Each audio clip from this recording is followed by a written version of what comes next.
We're Negaim Parak Yud Aleph Mishnah Aleph. First Mishnah in the 11th chapter. Masechet Negaim. We're on begadim. Yay! Begadim are clothing. So what kind of clothing?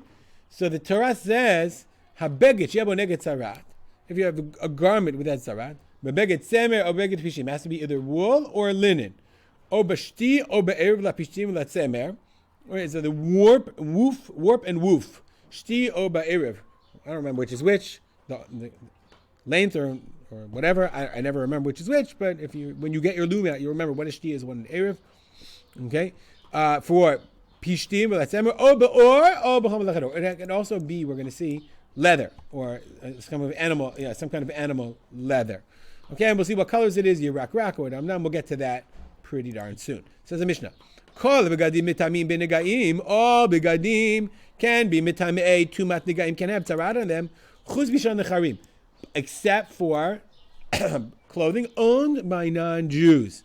What does it mean all clothing? Says the Bartanura la tuye, coming to include begadim shel avadim v'nashim uktanim. If it belongs to a slave or a woman or a child, meaning people who are not chayav in mitzvot. Filu ger toshav, even a ger toshav. A ger toshav is someone who accepted upon themselves the shiva mitzvah b'nei Noach, and they live in Israel. Okay, and they're accepted as a ger toshav. They're part of the Jewish people. Ubilvad, as long as they're tzemer upishtim, they're wool or linen, or we'll see leather.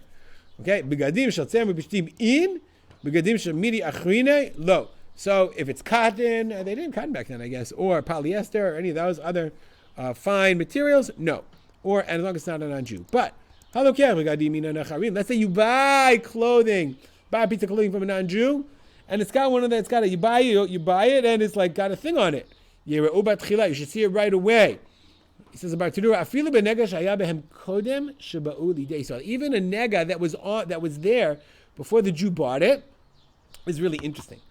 The way the language he uses. The high beged have a chazel in the guy. The clothing, this item of clothing was viable. It was chazi. It was possible. It was a candidate for Negaim. The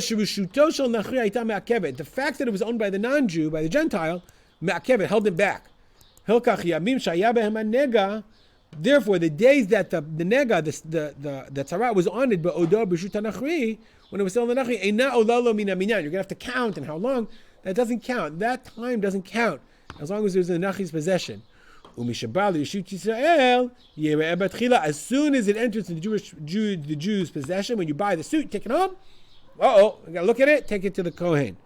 You can't go back and say, wait, how long was that stain on there? Remember, we said that it also included leather, not leather made from sea animals, from dolphin skins or shark skins or whatever. Okay, or, crocodile leather or whatever. That doesn't count. Now, chibar lahem mina gadel ba'aretz. Let's say you attach to them.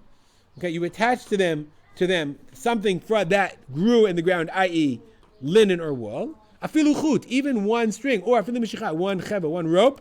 Davar shu mekabel tuma. If it's attached in a way that together they're both, it's mekabel tuma, I mean it's a real chibur, it's a connection.